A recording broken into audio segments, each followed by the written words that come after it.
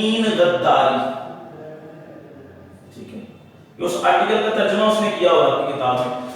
کوئی بھی شخص جو غیر آئینی طریقے سے آئین توڑے گا, آئین معطل کرے گا, یا آئین توڑنے میں یا آئین معطل کرنے میں ساتھ دے گا. کوئی بھی شخص جو غیر آئینی طریقے سے آئین منسوخ کرے یا معطل کرے یا اس عمل میں ساتھ دے, وہ سنگین غدار ہوگا, اس پر سنگین غداری کا مقدمہ چلے گا, اور اس کی سزا آئین نے طے کی ہے, اور وہ ہے سزائے موت. ٹھیک ہے جی, وہ سزائے موت ہے آئین توڑنے کی سزا. پاکستان میں یہ آئین 2 دفعہ ٹوٹا, بلکہ انفیکٹ 3 دفعہ. ایک دفعہ 5 جولائی 1977 کو ٹوٹا. ایک صاحب تھے, وہ کہتے تھے کہ آئین میرے لیے ردی کا ٹکڑا ہے, جس کو جب چاہے کاغذ کا ٹکڑا, جب چاہے پھاڑ خیر جب وہ خود پھٹے ملے بھی نہیں. تو اس کے بعد جو ایک اور صاحب تھے, ڈرتے ورتے کسی سے نہیں سے, انہوں نے 12 اکتوبر 1999 پھر 3 نومبر 2007 کو آئین توڑا, اور جب پیشیوں کی باری آئی, گرفتاریوں کی باری آئی, تو بھاگ گئے. خیر 2 ایوانی مقررہ, ملک میں 2 ایوان ہوں گے, 2 ایوانی بحث ہم پڑھتے رہے پیچھے, اور 2 ایوانی مقررہ بنائی گئی جی. ایک ایوانی کی بجائے 2 ایوانی. 2 ایوانی مقررہ میں کہا گیا کہ ایک ایوان بالا اور ایک ایوان زیر. ایوان بالا اور ایوان زیری. ایوان بالا کو نام دیا گیا سینٹ کا, ایوان زیری کو نام دیا گیا قومی اسمبلی کا. ایوان بالا کی تعداد کا معیار برابری, اور قومی اسمبلی کی معیار جو ہے وہ آبادی, کہ قومی اسمبلی کے اندر آبادی کی بنیاد پر نشستیں تقسیم کی جائیں گی, اور سینٹ کے اندر برابری. یہی تو بیچارے بنگالی آپ سے کہہ رہے تھے دوسری بنیادی شعوروں کی کمیٹی کی رپورٹ میں, لیکن آپ نے سنی نہیں ہوگی. تو یہ صورتحال ایوان بالا سینٹ اور ایوان بالا زیر انڈر لائن کر لیجیے گا. قومی اسمبلی کہلاتا ہے. سینٹ میں صوبوں کو مستقل, یاد رکھیں کہ سینٹ ایک مستقل ایوان ہے, سینٹ تحریر نہیں ہوتا, مستقل ایوان ہے. اس کی میعاد 6 سال ہے, میعاد 6 سال. قومی اسمبلی 5 سال بعد بدل جائے گی, لیکن سینٹ کے الیکشن 3 سال بعد ہوں گے. اس کے بعد آگے سینٹ آئے گا, مجلس شورا پر جائیں گے, پھر سینٹ اور قومی اسمبلی کو باری باری پڑے گی. تو سینٹ کی میعاد 6 سال ہے. ٹھیک ہے, سینٹ آتا ہے اور جاتا نہیں ہے, ٹوٹے گا. آتے رکین ریٹائرڈ ہو جاتے ہیں, جیسے بھی 2021 میں ریٹائرڈ ہوئے ہیں. اب جو 2021 میں منتخب ہوئے ہیں, یہ 2027 میں جائیں گے. اب الیکشن لیکن 2024 میں ہوگی, کیونکہ لوگ 2018 میں بھی منتخب ہوئے ہیں, ان کی مدت پوری ہو جائے گی.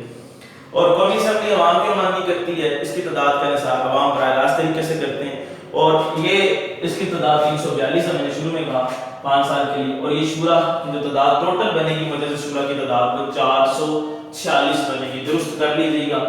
قومی سینٹ کی 104 ہے میرا بچہ, اور قومی اسمبلی کی 342. جن کتابوں میں پرانی تعداد لکھی ہوئی ہے اس کو درست کر لیں. ٹھیک ہے, 446. تو یہ 446, باقی یہیں سے آئین جو ہے وہ آگے کنٹینیو ہوگا. اور کیا تو جتنی میں نے باتیں کی ہیں, ٹھیک ہے جی, اس کے بعد باقی آئین جو ہے وہ اگلے کرائے کے اندر کام ہوگا. تو ایوان بالا اور ایوان زیری. ایوان بالا ایک مستقل ایوان ہے, اور ایوان زیری جو ہے وہ جناب ایسا ہی ایوان ہے جو جناب ہر 5 سال بعد تبدیل ہو جاتا ہے. اور پاکستان میں آج تک ایوان جو زیری ہیں وہ مدت اپنی بڑی کم پوری کر کے گیا ہے. پچھلا ایوان ہے, اس سے پچھلا ایوان, اس کے علاوہ مدت پوری نہیں کی ایوانوں نے, اور چونکہ گزرا اعظم ابھی تک نہیں کر کے گئے. خیر یہ تو باتیں جس طرح آگے بڑھیں گی, پھر آگے موو کریں گے, اور اس آئین کی دفاع باقی کنکلیوڈ کریں گے. تو